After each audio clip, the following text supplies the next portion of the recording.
after the international break. It's episode 6 of 23-24, and it's our first double-header of league games of the season as we face Sunderland and Swansea, both at Loftus Road.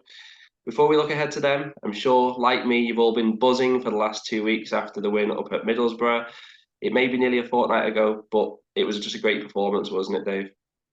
Yeah, it was just so good, wasn't it? I mean, it had been coming. We've been saying that the performances have got better, but they needed a result to go with it, and it was just really good, really impressive performance. I thought they were quite comfortable second half. They played really well, you know. Middlesbrough had a lot of the ball, as you'd expect, but we were really good when we had it. I was really impressed with Paul Smith again out wide for us, and a good afternoon for us, wasn't it? Yeah, definitely. It was one of the matches where you look at the stats and it doesn't really do it justice because it makes it look like we probably were a bit lucky to come away with 3 points. But I thought we were good value for the win. We had a plan again, which is something we've been touching on each week. So good to see. They had their chances, of course, there's no denying that. Begovic was superb, definitely his best performance for the club. And we probably have to say the same about Andre Dazelle, his best performance for QPR. How many times have you watched his goal back?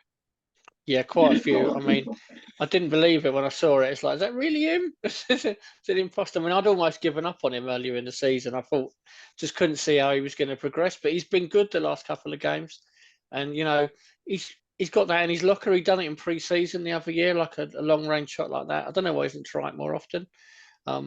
He is starting to come on a bit. He seems to have grown in confidence. He's obviously as a regular first teamer now. He knows he's going to play. So hopefully there's more to come from him. Definitely, it comes down to confidence. Hopefully now getting his first goal for QPR, big boost of confidence.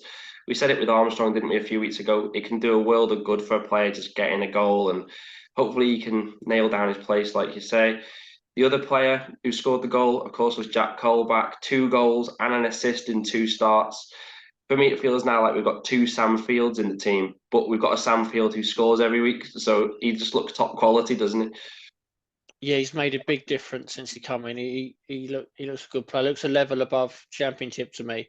He's good on the ball. He wins the ball back, and he's got a few goals. I don't think he was known for his goals before he comes. So I'm not expecting him to get loads from midfield, but it's a big bonus because we don't find scoring very easy, do we? So it's a really good start for him. Yeah, do you know what? He's probably got, just getting 2 goals, he's probably got as many goals as we got from midfield in the whole of last season just by himself. So yeah. it's been an issue for a few years, but hopefully he can continue. Obviously not every week, I don't imagine, but if he can keep chipping in, it will help. We considered in the last show whether we'd had 2 unlucky defeats against Ipswich and Southampton, whether it was going to hurt the confidence of the team. Well, it has to be a major positive, doesn't it, that it didn't seem to impact them at all. We've been fragile for 18 months. But despite those 2 defeats, we really attacked that game. Like I said before, we had a plan, believed in what we were doing. Such a difference to see that, isn't it? Yeah, it was really important that we got that result. Like I said, we've been playing pretty well since the Watford game. But you need the results to go for you, don't you? Otherwise, like you say, you'd probably lose that confidence. And they started the game well. They looked full of belief. They didn't look like, you wouldn't believe it was the same team that started the season, would you really? They just look so much better since Cook and Colback have come in. There's a lot more confidence and belief in it. We've been crying out for years for a bit of pace going forward. We know Armstrong's electric, with his pace, but Smith as well was really added something to us. We just look a more dangerous team, especially when we're playing on the break. So, yeah, it's all positives at the minute.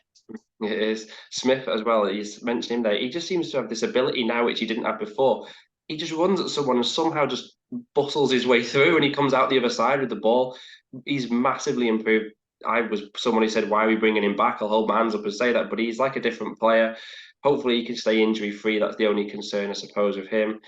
And we touched on confidence. A thing for me was Cook went off and the heads didn't drop because we saw in pre-season, didn't we? Jimmy Dunn went off against Oxford and we just lost our heads. We're 0-0. We ended up 5-0 down. I think we're seeing signs, aren't we, of a Gareth Ainsworth team growing each game. And I guess that brings us on to this week's games, and we'll focus primarily on Sunderland. They're a side we've only got 1 win in the last 6 against. There may be 8 places above us if you look at the table, but it's only 1 point, such as the early team standings. They lost the first 2, but typically, as they're about to face QPR, they've now picked up 7 points from 9, and of course smashed Southampton 5-0 in the last game. Simply put, it's going to be another good test, isn't it, to see where we're at playing against a team like that. It is. They're a decent side. They were up there last year, weren't they? And I've always liked Tony Mowbray as a manager. He always has his teams there or thereabouts. They've got a lot of good young players. This is going to be a difficult one. We need to get that home form going. We've looked good the last few games away, but our home form the last year or so has been terrible, isn't it? You kind of need to get that going and just build on the momentum we've built early on. We've seen the last 2 seasons we've collapsed second half of the season, so want to get points on the board early when you're playing well, and it's a chance to do that. They're a good side, Sunderland, but they're not impossible to beat. Yeah, definitely. I mean, the only games they lost though were Ipswich and Preston, and as you look at the table now, their teams have had a good start, so it wasn't bad that they lost to those. Definitely getting their mojo back, of course, with that 5-0 win. Clean sheets as well in the last 2 games. They've lost Ross Stewart, didn't they, to Southampton, but they brought in some very good players. Bradley Dack, I've always liked from Blackburn. He was on a free. Bellingham from Birmingham, another good signing. They got in 4 players on deadline day alone. Still going to be quite hard to get a read on where they are for the season so far, isn't it? Yeah, I think that's the same for everyone. It's quite hard to know where everyone sits. You look at on paper, they've got some exciting young players, but it's kind of we've seen in previous years, you need a bit of experience to go with it in the Championship if you're going to challenge for promotion, which is I'm sure that's what they expect to do. But I think they're an exciting young side. You look at Jack Clark, who we had on loan a couple of years ago.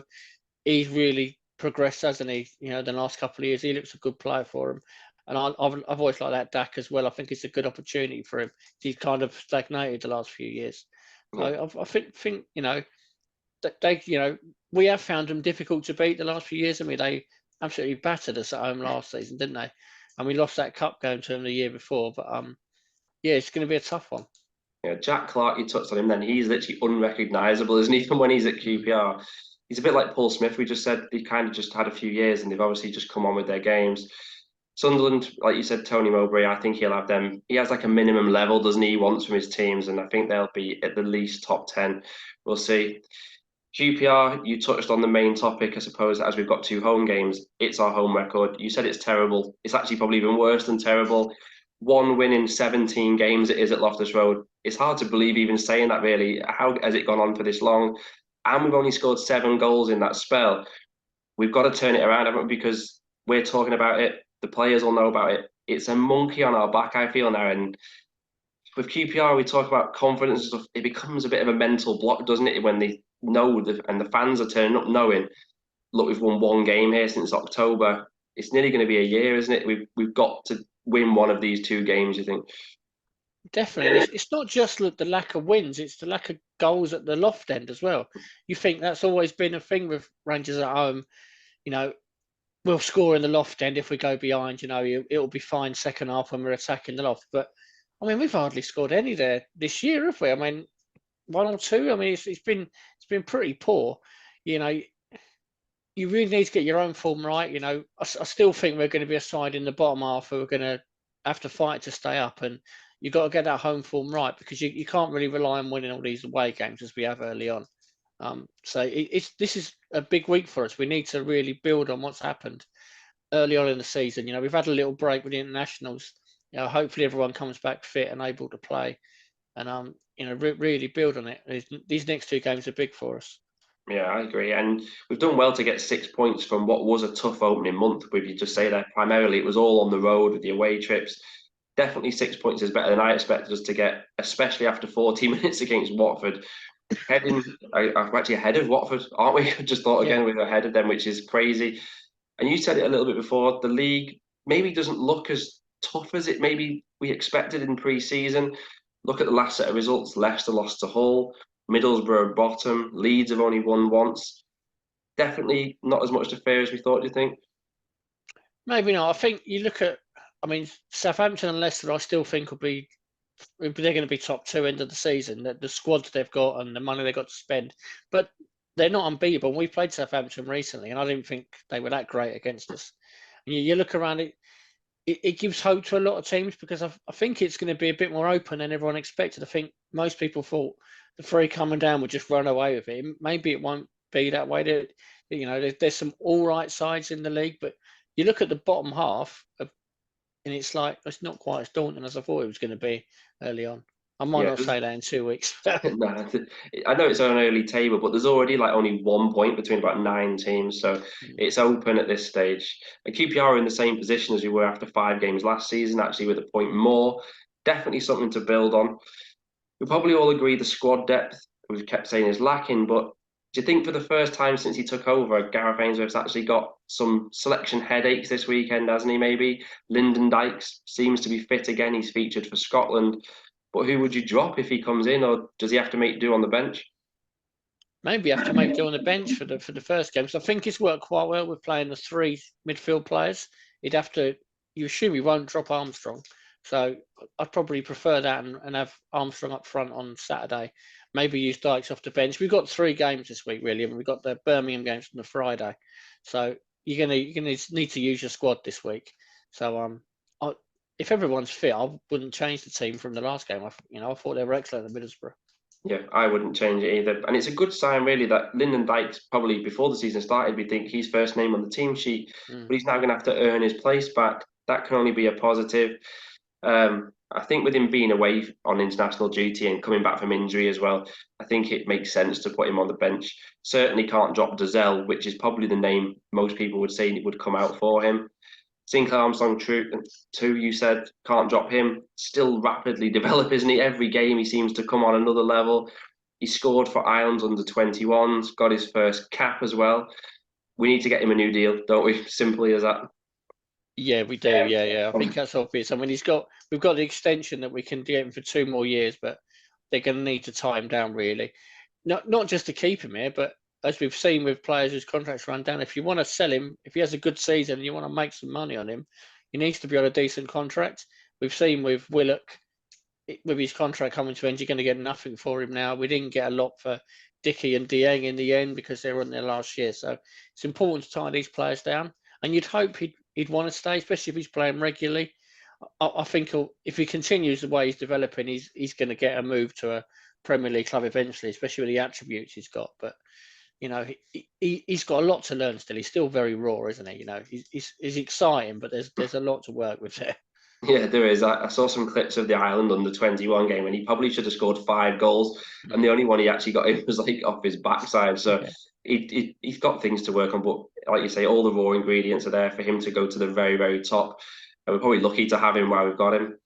We mentioned Steve Cook before, imperious at Middlesbrough, but he went off injured.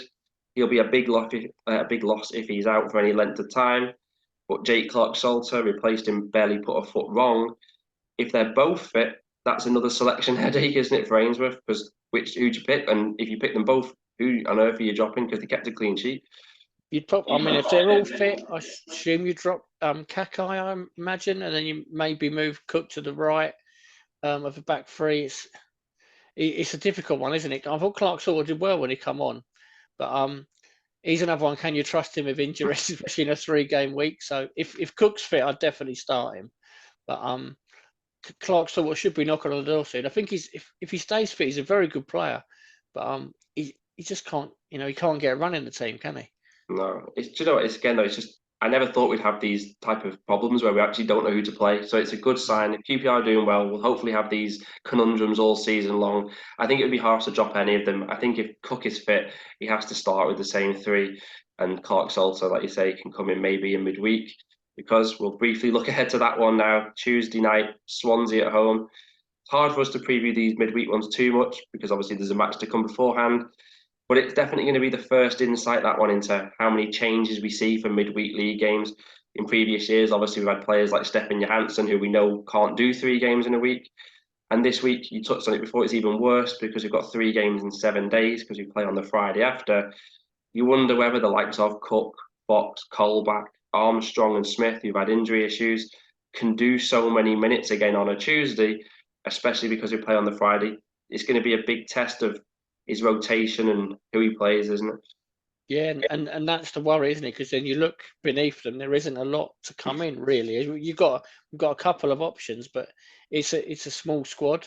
So you kind of need them to play every game, really. But I'm not sure it's going to be possible. You look at someone like Colback, he's played a lot recently, but he hadn't played for like about 10 months before he comes, so they're not going to want to risk him getting injured. It's going to be a difficult one for Ainsworth, what he does. I mean, ideally you can like get a nice win on Saturday. You can take a few off late and rest them for the Tuesday game. But with QPR, won't be. You're not going to make it easy for ourselves, are we? But, I think he probably will have to make change. That's why maybe you'll start Dykes on the bench at the weekend, and you can maybe start him on Tuesday. That's one of the things you can change. But fitness is going to be a big thing for us this season with a small squad. Yeah, I think it's an interesting week as fans to see how he plays it across this week, especially because it's made harder for us with the Friday game, because he has to change some things. I wonder whether he won't make too many changes, especially for Saturday. Try and get an hour out of most of them, and then just make the use out of the 5 sub rule, and then maybe even do the same again on Tuesday. Keep the same starting 11, but just only with the intention of giving them an hour if he can. I don't know. Like I say, just interesting to see what he does. Speaking of Swansea, they're yet to win as we speak. Lost their manager, lost Ryan Manning, who was their player of the year. They lost Piru, who was guaranteed 15, 20 goals each season. They're in the bottom 3 heading into this weekend. And they've got the Welsh derby before they come to QPR. Do you think they're going to struggle all season, or is it they're just getting the season going? Like Sunderland, it's hard to tell really, but it's quite early. You look at them on paper, they've got some decent players. They've just got Jamal Lowen, who we had last year up front, so they've got a few goals in them. I don't think they're as bad as their position suggests, but it could be a struggle from them. They've got a new manager, hasn't they? Because Russell Martin left. They're going to want to get some points on soon because although it's very early, you don't want to go too long without getting your first few wins, do you? But I think they'll probably be similar to us, bottom half of the table. If they get a bad run of injuries or something, they could be in trouble. But they should just have enough, to not go down. Yeah, I don't think they'll go down. I think they'll just probably end up treading water in mid-table, similar to ourselves, maybe. All I hope is that there's only been 7 goals in the last 7 games between the 2 teams. So let's just hope it's more entertaining than it has been historically. We'll finish with predictions. 2 home matches. How many points out of 6 do you think are coming our way? I'm going to go positive. I'm going to go 4 points out of 2 games. I'm not sure which way around it'll be. I wouldn't be surprised if it was a draw on Saturday and win on Tuesday, but I'd be very happy with that. I think we get 4 points from them. Yeah, do you know what? You kind of took what I was going to say. I think we might do better on Tuesday against Swansea than we will against Sunderland. I think Sunderland's a tough one to try and beat them. I would take a draw there as well. 3 points would be okay. 4 or 6, obviously, fantastic. If we only get 1 point, though, or no points, it's a bit of a step backwards, doesn't it, after all the recent improvements? So hopefully we can avoid that scenario by the time we reconvene next week. And of course, no rest for QPR, as we kept saying. It's Birmingham on Friday next week. We'll see you all again next week to preview that one. Thank you for watching, and come on, yours. We know who we are. You know who we are. We are QPR.